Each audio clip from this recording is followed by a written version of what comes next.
So guys, may bagong school dito. Yan. May construction site dito.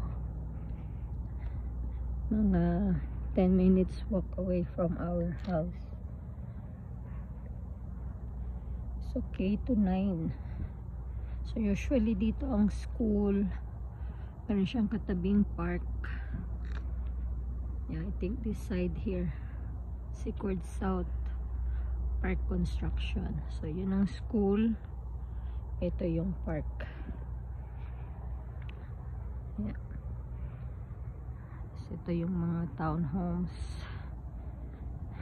na lakas maka-vibes ng wala ka pa sa Canada. Kasi lahat sila white. Yan. White townhomes. Then just across is a park. So, yan. Lapit na ako sa bahay namin. So, kung mag-try ng mga new roads to walk, kaya lang baka mamaya ay sarado. Kasi minsan mga dead end. So, you have to go back. So, yan. Dito yung park. Tapos ingat-ingat ka rin sa mga black ice.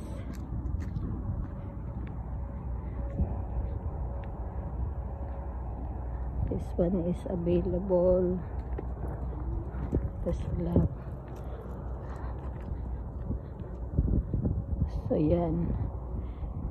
Just imagine kung yan ka nakatira. Tapos katabi mo yung park. So libre na yung pasyalan mo. Paglabas mo sa backyard mo. O yan. Usually naman safe dito ang mga park.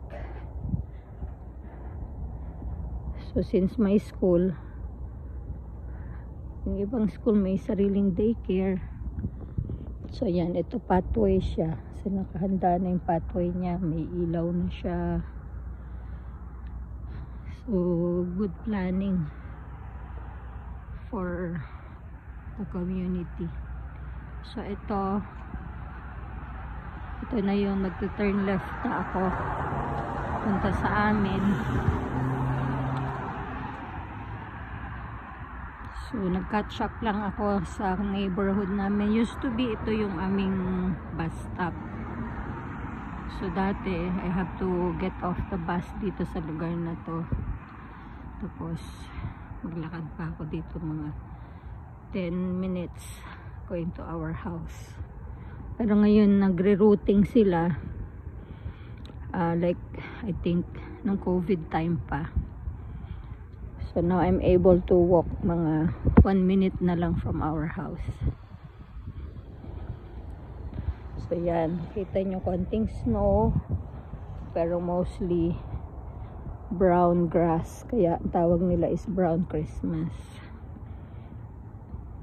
So mamaya sana ma-upload ko to para naman hindi masayang yung walk ko. Makita nyo tong community kung saan kami nakatira.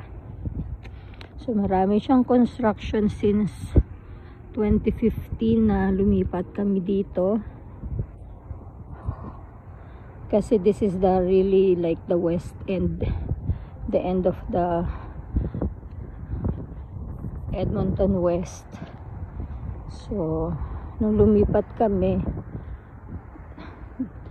2015, mura-mura pa daw yung bahay dito. But then after 8 years, syempre ganun lang naman yun. By inflation, tumataas yung value ng bahay. So siguro sa isang time I can share with you yung ano ba yung maganda kung bumili ka ng bahay or kung mag-rent ka. It depends on your priorities at saka yung lifestyle ninyo dito sa abroad. Yan. So may construction din dito. It's been a long vacant lot. So dati tinatakbo namin yan kasi wala pa yung fence. just to do a little shortcut doon, papunta doon sa kabilang side. So siguro, oh, may mga ginagawa na pala dito bahay. I think these are duplex or like high rise. So let's check that out, guys. So nag-iisip ako kung kukuha ko ng bagong phone, kasi nga itong phone ko ay medyo outdated na. Pero ito, meron siyang bangka dito, nakapark sa kanyang harapan. Ito may trailer. Yung mga business owner kasi, yeah, usually may mga ganyan sila, lagyan ng mga tools, mga kailangan nila sa kanilang business. Oh, look at that, oh. Meron na yun, ginagawa yan, oh, wala pa yan dati. Tapos itong side na to is by the lake. Dati wala rin yan. So ngayon kompleto na siya. So yan, oh, wala talagang snow. Napagbigyan kami sa 10 years namin dito na maka-experience ng brown Christmas. So gusto ko lang i-share sa inyo yung katuwaan ko for so many times na wini-wish ko na sana walang masyadong snow, pero ito completely wala talagang snow. Wow. So that's the lake. Yung lake may konti siyang snow, hindi naman siya pwedeng tungtungan talaga. So ito yung mga house na walk out ang basement.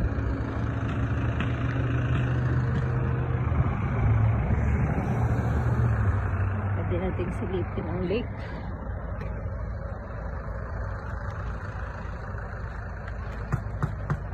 So these houses here are probably around 600 to 700,000.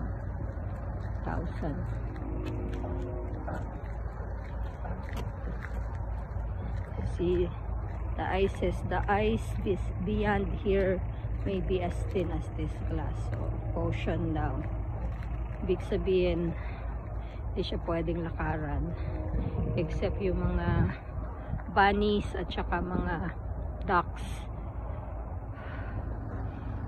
So yan, konting-konti lang ang snow. Talagang it's an amazing feeling na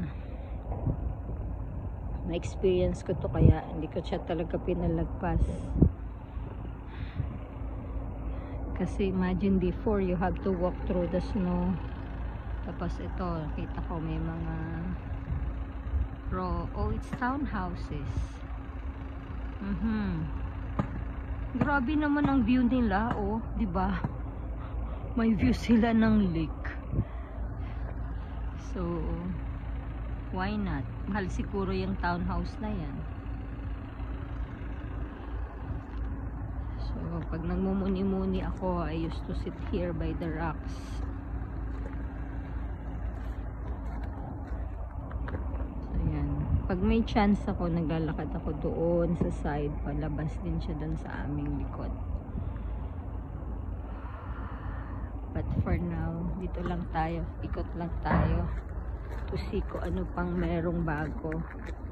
Kasi doon, ano na siya, puno na yung mga bahay. So nothing much to see there. Except meron na doon commercial area. So yan. So sabi niya, no walking daw kasi nga the ice is just thin as a glass. It's not safe to go there. Pero actually, mababaw lang naman yung lake na yan. So usually dito, as you can see, maraming naglalakad-lakad for exercise. So ito, may mga ganito. Pagka nagme-melt ng snow. Pero so far, hindi naman napupuno yung lake. Kasi ano siya, artificial lake, man-made lake.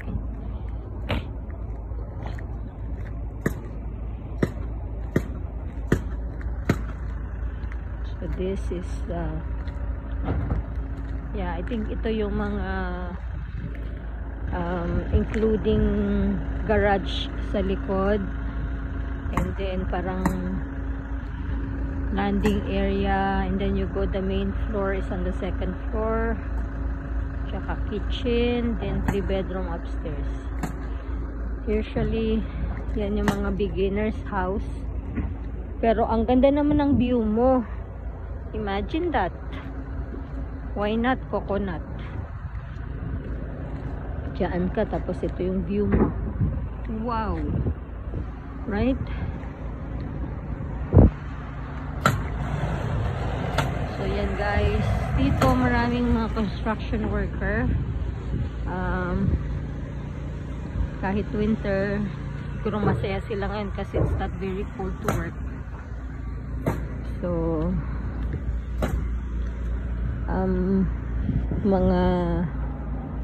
mga immigrants din sila kasi it's also a high paying job.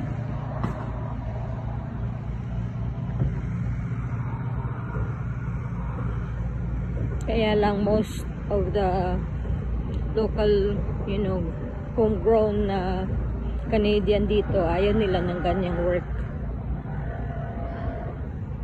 kasi it's still hard labor. Plus yun nga, you have to work outside when it's very cold. Hindi ka nang pwedeng mamili ng panahon. But at least this year hindi masyadong malamig. Malamig pa rin, but not that cold. So ito used to be empty. Ito mga show home dati ito. Yan, so nabili na rin sila. So dito generous sila sa mga lupa, pero you cannot call it your own. Pero may space. Kasi minsan yung tabas ng lupa, ano siya parang doesn't allow you to be close to another house. So yan. Kaya lang minsan kaya siya mahal. Gawa din ng size ng lupa mo. So kagaya nito, nagdagdag siya ng garage. Kasi malaki naman yung lupa niya dito sa side. She was able to build an extra garage here. So ito yung tinatawag na attached front garage.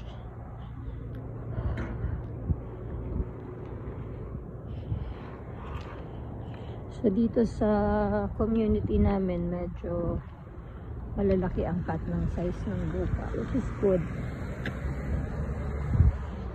Kasi you're not too close to the fence ng kapitbahay mo.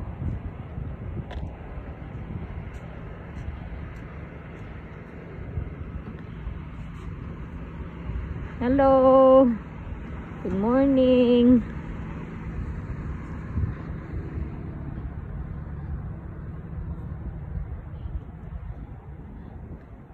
So it's very common here na yung kapitbahay mo lang yung kilala mo. Pero you're polite to greet yung mga, syempre nag-smile sa'yo, nag-eye contact. So nag-greet ka rin ka sa kanila. Or maybe it depends on your personality. Ako gusto ko lang talagang mag-hello. So malapit na tayo. So I hope ma-upload ko ito para naman makapag share kayo ng moment sa aming experience ng Brown Christmas here in Edmonton, Alberta. So I can't wait for what the new year holds for all of us. So I wish you a blessed and prosperous New Year. Yeah, let's be hopeful. Lalo na alam natin na nalagpasan natin yung mga matinding challenges nung nagkaroon ng COVID, when the world stood still at maraming nawalan ng mga mahal sa buhay, trabaho, or nagbago sa estado ng buhay natin. But we have learned how to manage, and also we have learned na walang pinakamahalagang gift sa Panginoon ay yung buhay na pinahiram niya sa atin. We're able to use it. So, yan na yung bahay namin. So, we just have to be careful kung tatawid tayo kasi yeah. So, dito ako kanina galing. Yan. Ayan. We're home. This is our house, our home. Thank you, Lord. Okay, again, bye-bye. Happy New Year.